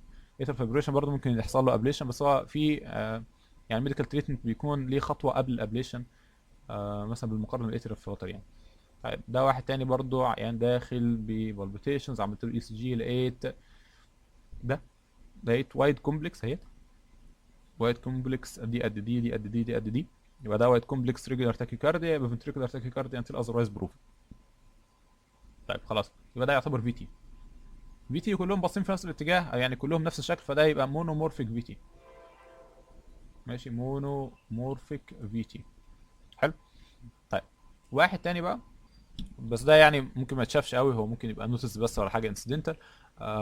لو جالك اتعرض عليك رسم القلب ده او انت شفته، فده في ايه؟ ده في يعني دي تحسها برضو نارو كومبلكس تاكيكارديا، بس هي مش ريجولار قوي ومش نفس الشكل، فحتى تلاقي بتاع طالع نازل طالع نازل كده، طالع نازل طالع نازل، فكانه لو دي نقطه في النص وده طالع نازل طالع نازل، فكانه بيلتوي حوالين النقطه دي. نمسح برضو عشان نوضح اكتر شويه. هو طالع نازل كده اهو، وده كده اهو شبه الدي ان ايه، ففي نقطه في النص اللي هو الخط ده، فده تويستنج اوف ذا بوينتس او تورسات دي بوا. طبعا احنا قلنا ان هو ما ينفعش ان هو تورسات دي بوا من غير ما تشوف الكيو تي بتاعت العيان. فانت يعني لو ميجر الكيو تي دي بعد كده اللي هو بتاعت البيز لاين بتاع العيان، يعني العيان ده حتى تاكيكارديك حتى في البيز لاين بتاعه، هنتكلم عنه دلوقتي. لو ميجر الكيو تي او كيو تي سي بتاعته بقى لقيتها اليفيتد او انكريز، يبقى خلاص العيان ده تورسات دي بوا. لو لا، يبقى ده مونومورفيك في تي، وحتى بيديجنريت بعد كده، ممكن يوصل تقريبا دخل هنا في اف ولا حاجه. في نقطة مهمة بس مهمة، ان هنا دي حاجة اسمها شورت كابلد بي بي سي، يعني ده عيان كان عنده ريزم معين، الريزم ده بعده تي ويف اللي هي دي، بغض النظر عن الريزم ده ايه. التي ويف دي بتكون حتة الفنتركل فيها سسبتبل ل افتر ديبولاريزيشنز، فلو جه عليها بريماتيور فنتريكولار كونتراكشن بريماتيور فنتريكولار كونتراكشن او بي في سي دي ممكن تانيشيت مالجنانت اريزميا زي اللي حصل هنا كده، عشان البي في سي جت هنا على التي على طول، اللي هو حاجه مصطلح اسمه ار اون تي. ار اون تي ماشي. الار اون تي دي ممكن تانيشيت مالجنانت اريزميا زي الفنتريكولار اريزميا دي مثلا، سواء في تي بقى او مونومورفيك او بوليمورفيك او ترسد بقى، حتى ممكن تدخل عيان فنتريكولار فايبريليشن بعد كده. فده مثال للايه، للفنتريكولار اريزميا. طيب احنا هناخد ملخص كده سريع زي ما قلنا في الاول. الحاجات اللي انت ممكن تشوفها ايه، ممكن تلاقي عيان عنده ساينس تاكيكارديا زي دي كده، بي وراه كيو ار اس، بي وراه كيو ار اس، بي وراه كيو ار اس اهوت. التريتمنت بتاع تريتمنت اوف ذا كوز، وده في الغالب ما بيكونش كاردياك بروبلم في الغالب يعني. طيب عيان تاني ممكن تشوفه تلاقيه اس في تي او اي في ان ار تي، ده ايه؟ ده نارو كومبلكس ريجولار تاكيكارديا، ما فيهاش بيهات، كلهم في الغالب نفس الشكل يعني. في الغالب بيبقى على ريت حوالي 180 170 190 او اكتر، بتكون ثابته. التريتمنت بتاعها فيجر مانوفرز في ادينوزين، ما ينفعش يبقى بيتا بلوكر وكالسيوم شان بلوكر، سنكرونايز كارديو فيرجن او انستيبل، دي قلنا هنلاقوها ثابته في اغلب الحاجات ما عدا مثلا المات. بيقول لك انت ما تعملش شغل المات، لان هو طالما في كوز اللي هو في الغالب يكون بالمونري كوز، انت تريت الكوز ده، انت لو ما عملتش تريتمنت ليه هو العيان هيرجع تاني بعد دي سي، لان هي مش مشكله الكتريسيتي قد ما مشكله اورجانيك هي اللي بتخلي عيان سسبتبل ان هو يدخل في مات يعني. فالمهم قلنا اس في تي فيجر مانوفرز في ادينوزين. الاترا فايبريليشن قلنا ايه؟ ده نارو كومبلكس irregular تاكيكارديا، نو كونسيستنت بي ويفز، زي ما كده كده irregular نو كونسيستنت بي ويفز، مش نو بي ويفز بس، نو كونسيستنت بي ويفز. ممكن تلاقي في حاجه اسمها سميتد اتري اكتيفيتي. زي ما قلنا انت ممكن تلاقي مثلا هنا عيان عنده بي ويف اهي، انت بتقول لنا طب ما هو عنده بي ويف، انت قلت ازاي ما فيهوش بيهات؟ هو بي موجوده، بس ده بيكون سميتد اتري اكتيفيتي، يعني هو كذا واحده بيعملوا ديبولاريزيشن مع بعض من الاتري فوكاي او فوساي، فالحاجات دي لما بتضرب مره واحده بتعمل سميتد اتري اكتيفيتي، بتبان كان هي بي ويف، بس هي مش كونسيستنت يعني مش نفس شكل بي ويف على طول. فالمهم اتري فايبريليشن بتبدا الاول ريت كنترول وتعمل انتي كواجيليشن وتدور على السبب. الاتريال فلاتر ده قلنا سوتوست ابييرنس، حاجات طالعه نازله طالعه نازله، في الغالب بتشاف اكتر في الانفير ريليز في الغالب لو هو تيبيكال اتريال فلاتر يعني. وفي الغالب قلنا بتبقى نيجاتيف ماشي.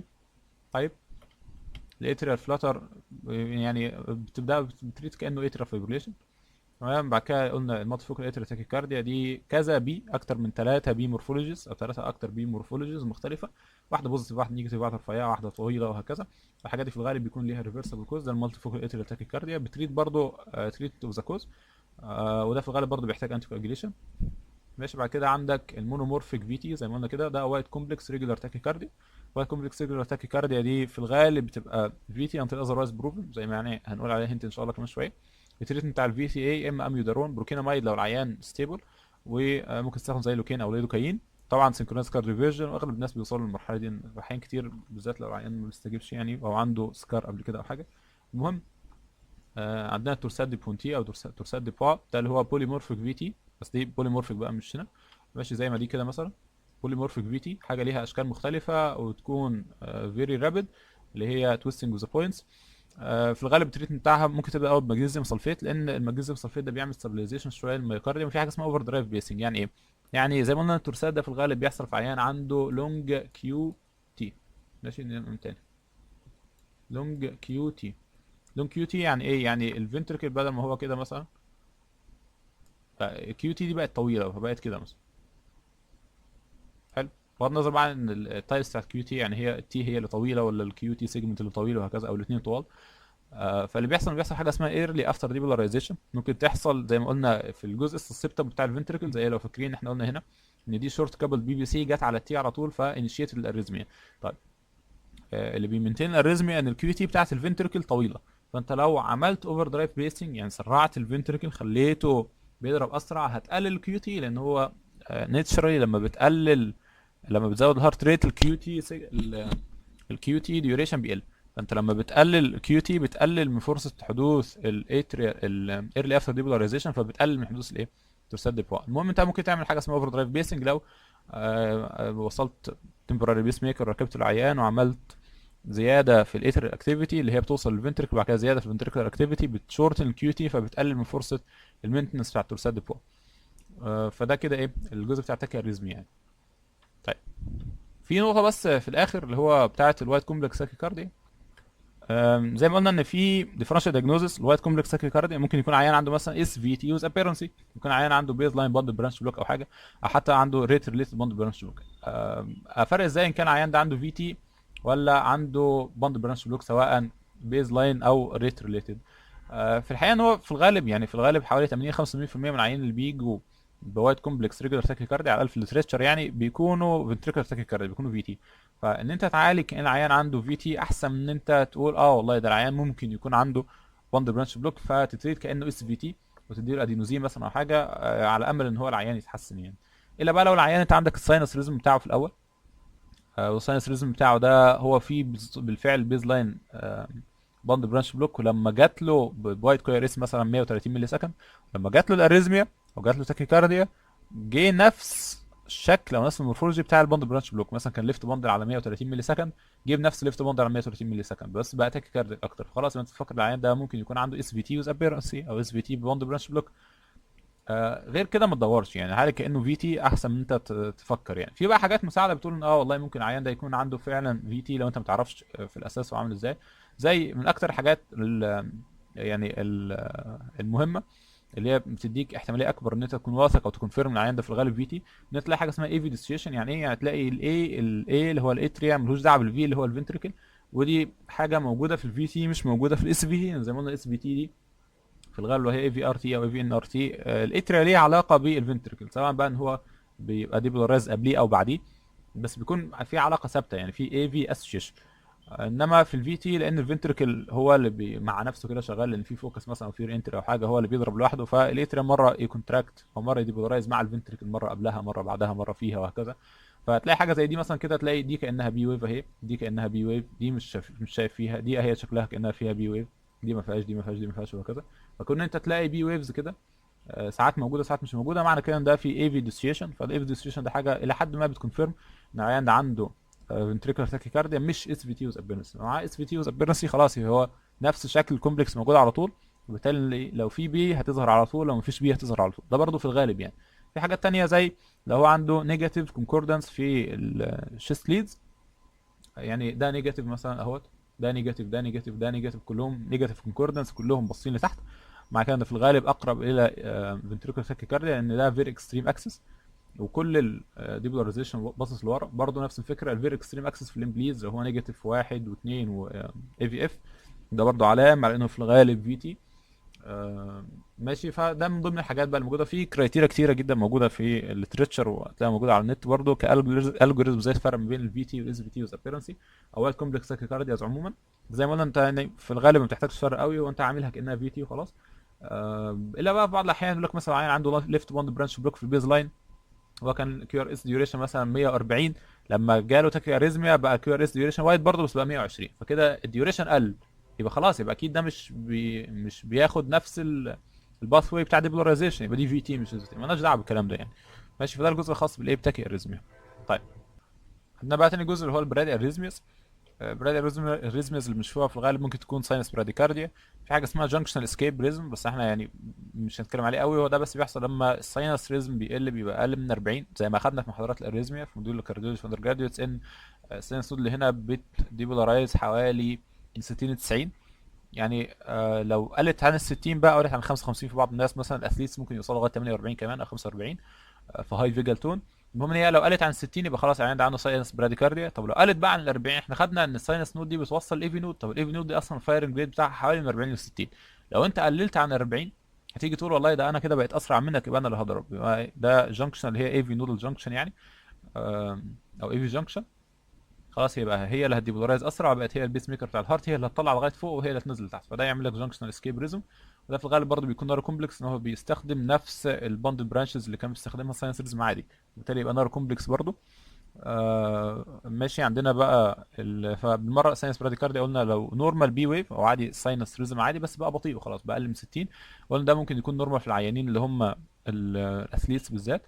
فزي ما مكتوب كده انت بتوبزيرف بس في الغالب الا لو العيان عنده سيمتومز، وتاكد ان هو مش بياخد تريتمنت بيقل هارت ريت، ما بياخدش بيتا بلوكرز، ما بياخدش الريت ليميتنج كالسيوم شانل بلوكرز الفيراباميل مثلا والدلتيازيم وحاجات زي دي، او بيستخدم انتي اريزمكس مثلا ممكن ليها براديكارديك افكت زي اميدورون او سوتالول.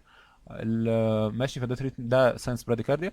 الجنكشنال اسكيب ريزم متاكد برضه نفس الحاجات، ان العيان ما عندوش الحاجات دي، و الريت بتاعه يكون 40 60 زي ما قلنا نار كيو ار اس. وممكن ما تلاقيش بي ويفز، او ممكن تلاقي ريتروجريد بي ويف، يعني بدل ما تلاقي البي ويف وراها الكيو ار اس، يعني بي هنا مثلا كان المفروض تكون موجوده هنا، لا تلاقي الكيو ار اس رسمت كده بعدين البي ويف بقت نيجاتيف ورا تحتها كده، بقت البي ويف نيجاتيف بدل ما هي بوزيتيف.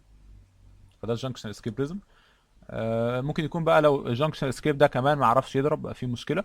فده احنا قلنا ان الساينس نود اللي هنا بتطلع بريت اكتر من 60، الاي في نود اللي هنا بتطلع بريت من 40 ل 60، تحتها بقى بيطلع بريت اقل من 40. فلو الديبولاريزيشن ريت بتاع الاي في نود قل عن 40 مثلا، اي في نودال ديزيز ديجنريشن او حاجه، أو عيان بيستخدم حاجه بتسبريس الاي في نودال كوندكشن او ديبولاريزيشن، فخلاص يبقى لابد بقى ولا مفر ان جزء من الفنتريكلز هو اللي يطلع ديبولاريزيشن، بس هيديبولارايز بقى بريت قليل اللي هو 20 40، عشان هو في الغالب بيكون جاي من جنب بس ما بيستخدمش البندلز، فلو سواء ليفت بندل او رايت بندل، فخلاص يبقى هيديبولارايز سيل تو سيل من الميوكارديوم، فيبقى وايد كومبلكس كيو ار اس.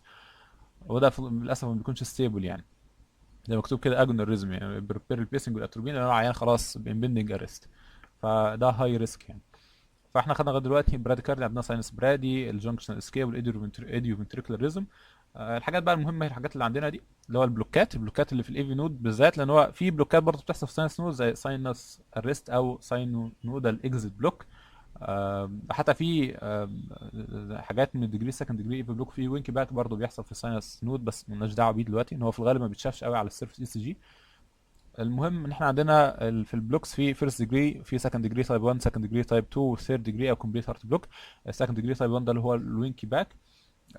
هناخد عليهم ايه امثله ان شاء الله دلوقتي. المهم بس ناخد نبذه بسيطه عن الفيرست ديجري هارت بلوك. بيحصل فيه برولونجد بي ار انترفال، بس كده خلاص، تكون اكتر من 200 ملي سكند او 5 مربعات صغيرين، هو مربع واحد كبير يعني.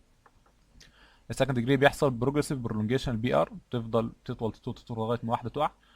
ودول يعني ممكن يكونوا موجودين الى حد ما نورمالي، ممكن يكونوا موجودين نورمالي زي ساينس برادي كده ممكن، بس هو لو عيان سيمتوماتيك عليهم خلاص يبقى دي حاجه ابنورمال. بس انا هنعرف بس ان في الهاي فيجل تون مثلا عيان بيعمل اي سي جي مونيتورنج وهو نايم ولا حاجه ودخل في سكند ديجري تايب 1 حتى ممكن يكون عادي مفيش مشكله، زي ما هو مكتوب كده بنايم. السكند ديجري بقى والثيرد ديجري، السكند ديجري تايب 2 والثيرد ديجري دول في الغالب بيكونوا حاجات مالجنت عادي، مالجنت بيكون ابنورمال يعني، ما ينفعش يكون عيان عنده حاجه من دول تقول لا والله ده طبيعي ما عندوش مشكله. اللي بيحصل في سكند ديجري تايب 2 ان البي ار كونستانت، مش بتقعد تزيد زي ما قلنا هنا، ولكن مره واحده كده الاي في نود بتزهق فتروح قافله الباب والله ما انا معديه حاجه، فتروح ايه دروبد بي، فتيجي بي تعدي تقول لا لا مش معديه، فخلاص كده ما يحصلش كيو ار اس، وهنشوف ان شاء الله امثله. بيحصل صدمه دروبد بي. ثيرد ديجري ايفي بلوك ده بيحصل ايفي كومبليت ايفي ديستريشن، البي في حته والكيو ار اس في حته، البي هات ماشيه مع بعضها او بتمرش، الكيو ار اس ماشيه مع بعضها او بتمرش، ولكن مفيش علاقه ما بين البي والكيو ار اس، ناخد ان شاء الله عليها امثله، والاثنين دول هاي ريسك ريزمز يعني. الموست كومن قلنا عندنا اول حاجه الساينس برادي، نعرف ازاي والله بي ورا كيو ار اس، بي ورا كيو ار اس، بي ورا كيو ار اس، بوزيتيف 2 و3 واي في اف وفي 5 و6 ونيجاتيف اي في ار، خلاص يبقى ده ساينس ريزم. الساينس ريزم ده والله اعد مكان واحد مثلا الاقي ادي مربع 2 3 4 5 حوالي 6 مربعات وشويه، يعني قول على 50 مثلا او 48 45. يبقى ده عيان عنده ساينس براديكاردي. ادور على السبب بقى، لو هو بياخد ميديكيشن ماشي، لو هو مش بياخد خلاص هو ده عنده هاي ريستنج فيجال تون، هو عيان اسليف مثلا او حاجه، خلاص يبقى مفيش مشكله طالما عيان مش سيمتوماتيك. طيب عيان تاني جاي بالبيتيشنز او حتى مش بيشكي اي حاجه ولقيت عنده انسيدنتال فايندنج، لقيت ده بي اهيت وراه كيو ار اس، بي وراه كيو ار اس، بي وراه كيو ار اس، بي وراه كيو ار اس، بي وراه كيو ار اس، يبقى ده في الغالب ساينس ريزم. برضه بوزيتيف في 2 و3 اي في اف، بوزيتيف في 5 و6، نيجاتيف في اي في اف في اي في ار، يبقى ده ساينس ريزم. تبص والله لا البي ار دي طويله جدا، انا حاسسها يعني بص معديه اقول مثلا 7 مربعات كمان. طب 7 8 مربعات كده معنى كده ان في ايه، في فيرست ديجري هارت بلوك، لو فيرست ديجري ايفي بلوك. طب العيان سيمتوماتيك لا خلاص مش مهم، في الغالب مش مهم، انت بس ممكن تعمله مونيتورنج بعد كده عشان تتاكد ان هو مش بيبروجرس ل هاير ديجريز اوف بلوك، بس دي حاجات رير يعني. فده فيرست ديجري ايفي بلوك. تمام طيب ماشي. في دي حاجات ايه الموست كومن. آه في حاجات تانية بقى اللي هي باقي الحاجات بقى بتاعت الايفي بلوك. احنا قلنا ايه اللي بيحصل هنا، واحد تاني برضه جايب روبوتيشنز او جايب ولا حاجه خالص، جيت تعمل له اي سي جي لقيت بي وراه كيو ار اس، بي وراه كيو ار اس، بي وراه كيو ار اس، بي فيش فين كيو ار اس ساعتها مفيش، طب بي وراه كيو ار اس. جيت بصيت لقيت مثلا البي ار دي كويسه، لا البي ار دي يعني تحس هي بقت تحسها بقت برولونج شويه، دي بقت برولونج خالص، دي بقت دروبت خلاص، يبقى ده ايه موفيت تايب 1 او اللي هو فيرست ديجري هارت بلوك، معلش سكند ديجري هارت بلوك تايب 1 او الوينكي باك او وينكي باخ. فخلاص يبقى ده عيان زي ما قلنا ممكن طالما هو اسيمتوماتيك ممكن يكون عيان نورمال عادي معاه هاي ريستنج فيجال تون. فايه اللي بيحصل هنا، بيحصل بروجريسيف برولونجيشن للبي ار لغايه ما يحصل واحده دروب ما يعديش فيها كيو ار اس. في نقطة مهمة نعرف ناخدها، ان البي ار اللي بعد البلوك اقل من البي ار اللي قبل البلوك. يعني لو جيت بصيت هنا هتلاقي ان ده في الغالب ده اكتر من معلش البي ار دي اقل من البي ار دي. ماشي، فدي علامة عشان تبين لنا ان العيان ده في الغالب عنده موبس تايب 1. في نقطة تانية اللي هو سكند ديجري تايب 1، ان عيانين موبتس دول ناخد عليهم مثال ان شاء الله، ان دول بيكون عندهم حاجه اسمها جروب بيتنج. يعني ايه؟ يعني عندهم ثلاثه مثلا همت وراهم دروب، بعد كده هتلاقي ثلاثه شبههم وراهم دروب، بعدين هو ثلاثه شبههم وراهم دروب، فده بيعمل حاجه اسمها جروب بيتنج او ريجولار ايريجولاريتي. هتلاقي ثلاثه واحده واقعه، ثلاثه واحده واقعه، ثلاثه واحده واقعه، في الغالب بيكون فيكسد بلوك برضو يعني. يعني هما دايما 3 لواحد 3 لواحد 3 لواحد. معلش مش 3 لواحد بقى، يعني هو 3 كوندكتد بعدين واحده دروب. ماشي كده بقى 4 ل 3 يعني. طيب الموبس تايب 2 ايه؟ ده بي وراه كيو ار اس، بي وراه كيو ار اس، بي وراه كيو ار اس، بي فيش كيو ار اس هنا، بي في كيو ار اس، خلاص يبقى ده ساينس ريزم. تيجي تبص تلاقي البي ار دي كويسه، دي كويسه، دي كويسه، دي مفيش اصلا هنا، بعدين دي هنا وصلت، دي كويسه برضو بي ار، فمفيش بروجريسيف برولونجيشن، في سادن دروب بي. والسادن دروب بي دي قالت لك ان كده العيان ده عنده موبس تايب 2. وده مشكله كده ان الاي في نود اسوأ من الموبس تايب 1. ليه؟ ان هو هنا الاي في نود بتوصل فبتتعب فبتتعب، كل ما بتتعب اكتر البي ار برولونجيشن بيزيد، بعدين تروح خلاص تتعب مره واحده فتوقف واحده او توقع واحده فانتهى الامر، او حتى يكون عندها هاي فيجل تون فهو ده السبب. انما هنا الاي في نود كويسه كويسه كويسه وبعدين تروح واقفه مره واحده، فده معناه ان في دامج اكتر في الاي في نود، او ان كده هاي ريسك ان هي تنتقل الى كومبليت هارت بلوك اللي هنتكلم عليه دلوقتي. فمهم بس ان احنا نعرف ان الايه، ان ده لو في بروجريسيف برولونجيشن للبي ار يبقى في ده موبس تايب 1، لو مفيش بروجريسيف برولونجيشن وفي فيكسد بي ار يبقى ده موبس تايب 2. في حاجه تانية معلش، هو ده مش الكومبليت جاي قدام. مش في حاجه تانية اسمها 2 تو 1 بلوك. يعني ايه؟ يعني دي بي وراه كيو ار اس، بي مفيش وراه حاجه، بعدين بي وراه كيو ار اس، بي مفيش وراه حاجه، بي وراه كيو ار اس، يبقى ده عيان عنده ايه؟ عنده بلوك. بس يعني هو في واحده هي 2 كوندكت، بس انا ما اقدرش اقول والله ده حصل بروجريسيف برولونجيشن ولا ما حصلش، ان اصلا مفيش بي تانية عشان يحصل بروجريسيف برولونجيشن عنده. فانت ما تعرفش العيان ده عنده موبس تايب 1 ولا موبس تايب 2، يعني مش هتفرق معاك كتير، المهم انت تعرف ان العيان ده عنده 2 تو 1 بلوك وخلاص. في بقى حاجات تانية ممكن تفرق، تقول لك والله لو هو اصلا البي ار برولونجد من الاول تبقى عامله ازاي، لو البي ار مش برولونجد من الاول الكيو ار اس وايد ولا نارو، والريسبونس بتاعته الاكسرسايز وحاجات زي كده. مش موضوعنا دلوقتي، المهم انت تعرف ان الموبس تايب 1 موبس تايب 2 دوت 1 بلوك دي علامات من، او يعني انواع من السكند ديجري هارت بلوك. وان في الغالب يعني كل ما زي ما قلنا في محاضره الاريزميا ان كل ما بتنزل لتحت في الكوندكشن سيستم بتاع الهارت هتلاقي ان الحاجه بتكون ليس ستيبل، تكون سلور وليس ستيبل ووايدر كومبلكس. يعني الموبس تايب 2 ممكن تلاقيه في احيان كتير يكون وايد كومبلكس، انما الموبس تايب 1 ممكن يعني في الغالب بيكون نارور كومبلكس، بس الموبس تايب 2 برضه ممكن تقول تلاقيه نارو عادي.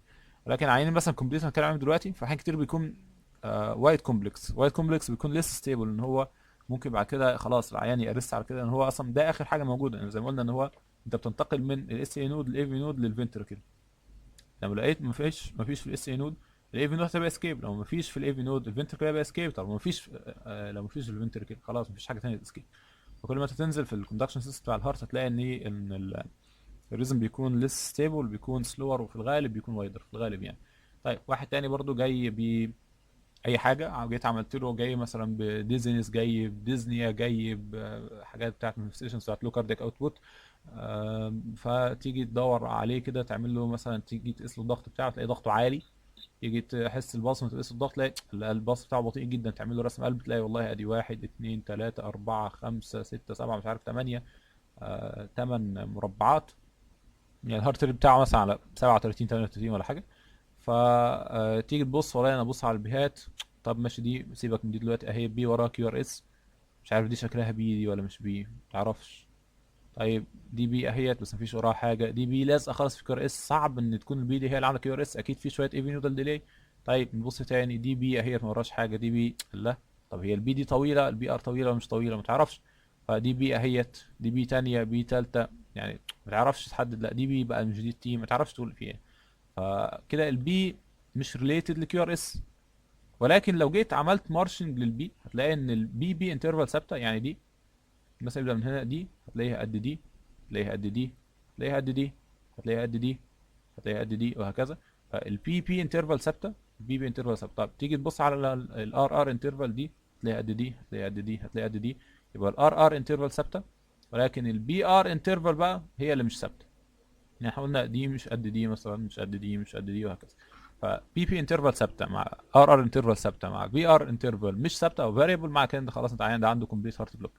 كومبليت هارت بلوك ده ممكن يجي عيان نار كومبلكس زي ده، وده بيكون يعني لحد ما مور ستيبل ريزم، او ممكن يكون وايت كومبلكس زي ده، برضه نفس الفكره. ادي بي اهيت، دي مش تعرفش بقى، ماشي ممكن تكون دي بي وراها ار مثلا فيرست ديجري، بس انت بصيت هنا لا ده مش فيرست ديجري، والله ده عنده واحده بي مش كوندكتد، واحده بي كمان، طب دول اتنين هم، طب دي مسافه بعيده خالص، طب البي دي ليه جت في النص كده؟ فتقول خلاص لو جيت مارش هتلاقي دي قد دي قد دي قد دي قد دي قد دي كده. فالبي بي برضه انترفال ثابته، الار تلاقي دي قد دي قد دي، فيبقى الار ار انترفال ثابته، ولكن نفس الفكره ان البي ار انترفال مش ثابته، المسافه دهيت مش قد المسافه دهيت مش قد المسافه دهيت. يبقى خلاص يبقى العيان ده عنده كومبليت هارت بلوك. كومبليت هارت بلوك ده والله ده هو دلوقتي فيري وايد كومبلكس معاها سلو، فالعيان ده كده هاي ريسك، فيري هاي ريسك ان هو امبندنج ارست، في الغالب بيكون معاه مانيفستيشنز اوف لو كاردياك اوتبوت يعني. آه، طيب راح ناخد تاني تجميعة، بس ده نورماليزم بي ورا كيو ار اس بريت عادي. جيت بصيت هنا مثلا ممكن يكون حتى يعني اعتبر ان ده برادي كارديك او حاجه. الفيرست ديجري قلنا بي ار برولونجيشن بس ثابته، مفيش دروب بيتس، كل حاجه كويسه. السكند ديجري ايفي بلوك ممكن يكون بقى سواء بقى هنا نرجع دي احسن، يا اما بروجريسيف برولونجيشن لغايه ما يحصل دروب دي بي، او مفيش بروجريسيف برولونجيشن في دروب دي بي كده بدون سبب، او يكون 2 تو 1 بلوك زي المثال اللي موجود هنا. ماشي، ما تقدرش تحكم هل في بروجريسيف برولونجيشن ولا لا. او يكون سيرد ديجري اف بلوك، البيهات ماشيه لوحدها والكيو ار اس ماشيه لوحدها ومفيش علاقه بين ده وده، وفي الغالب بيكون وايت كومبلكس بس مش دايما يعني. لو فاكرين في اول سؤال في اول محاضره الجزء اللي اخدناه في ثاني محاضره بتاع الاسكيميا، الجزء اللي اخدناه بتاع الاس سي اليفيشن، جبنا المثال ده. عيان عنده بي ورا كيو ار اس، بي ورا كيو ار اس، بي ورا كيو ار اس. تيجي تبص كده تلاقي ان هو عنده 1 2 3 4، تلاقي الريت مثلا على 50، خلاص بدا عيان عنده ساينس برادي. وساينس برادي برضو مشهوره مع العيانين اللي عندهم ايرلي ريبولاريزيشن، لو فاكرين يكون عند عيان عنده نوتش جي بوينت كده ومعاه شويه جي بوينت اليفيشن، ممكن يكون معاه تول تي، او الحاجات دي تكون منتشره في 4 و5 او في 5 و6، وممكن تكون في الانفيرور ليدز برضه، سواء انتيرور او انفيرور ليدز، يعني في 3 في 6 او في 2 في 6 كمان، او في انفيرور ليدز.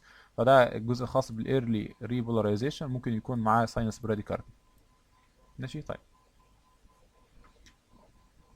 فاحنا نرجع تاني بس بسرعه ايه اللي احنا اخدناه هنا. عاوزين الجزء بتاع البرادي اريزميا، اما عيان عنده ساينس برادي وده نورمال بي ويف مورفولوجي بس يكون اقل من 60، وده في الغالب بتوبزرف بس لو هو طالما هو اسيمتوماتيك بيكون شبه ده كده. ماشي خلاص، بي وراه كيو ار اس، بي وراه كيو ار اس، والكيو ار اس جميله خلاص، هي شكلها عادي ما فيهاش اي مشكله، يبقى ده ساينس براديكاردي. عيان تاني عن جانكشن اسكيب قلنا ده خلاص بيكون نارو كومبلكس برضه براديكارديا، وممكن تلاقي معاه انفيرتد تي بعدها. ده في الغالب ممكن يكون بناين برضه طالما عيان مش سيمتوماتيك، وده الريت بتاعه بيكون 40 60. ايديومتريكولار ده في الغالب بيكون وايت كومبلكس، بيكون من 20 ل 40، ده انستيبل ريزم، ده فيري هاي ريسك. البلوكات بقى عندنا فيرست ديجري وسكند تايب ديجري تايب 1 وسكند ديجري تايب 2. الفيرست ديجري قلنا اللي يكون عيان عنده بروجريسيف معلش عنده برولونج بي ار بس ثابته كده وكل البيز كوندكتد عادي، اللي هو عيان بقى سكند ديجري تايب 1 عنده بروجريسيف برولونجيشن لغايه ما يبقى فيه دروب بيت.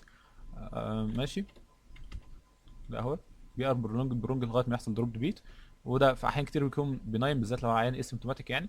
السكند ديجري تايب 2 اللي هو الموبس تايب 2 بيبقى فيكسد بي ار بس مره واحده كده بيحصل دروب بيت زي ما قلنا مكتوب هنا اهو. بي ار كونستنت بس بيحصل صدمه دروب، ده عيان بيكون هاي ريسك ان هو ممكن يدخل في كومبليت هارت بلوك. العيان الثيرد ديجري ده برضه بيتركب له بيس ميكر.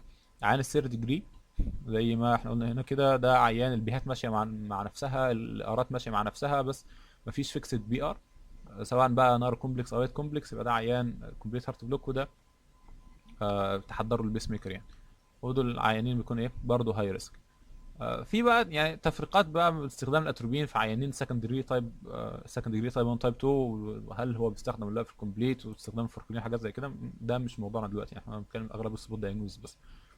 ماشي، وده قلنا خلاص الايرلي ريبولاريزيشن في احيان كتير بتبتدي مع الساينس براديكارد، يعني ايرلي ريبولاريزيشن اصلا بتحصل يعني بتكون موجوده في عيانين اللي هم مش عيانين بقى، البني ادمين اللي هم متحضرين ان هم يكونوا متحضرين ان هم يكونوا اصلا اثليتس، او بتظهر في الاثليتس اكتر، فالاثليتس بيكون عندهم هاي فيجل تون فممكن يحصل لهم براديكارديا عادي، ساينس براديكارديا كمان، او حتى سكند ديجري تايب 1 يعني اب تو سكند ديجري تايب 1 او فيرست ديجري. ماشي، فده مثال.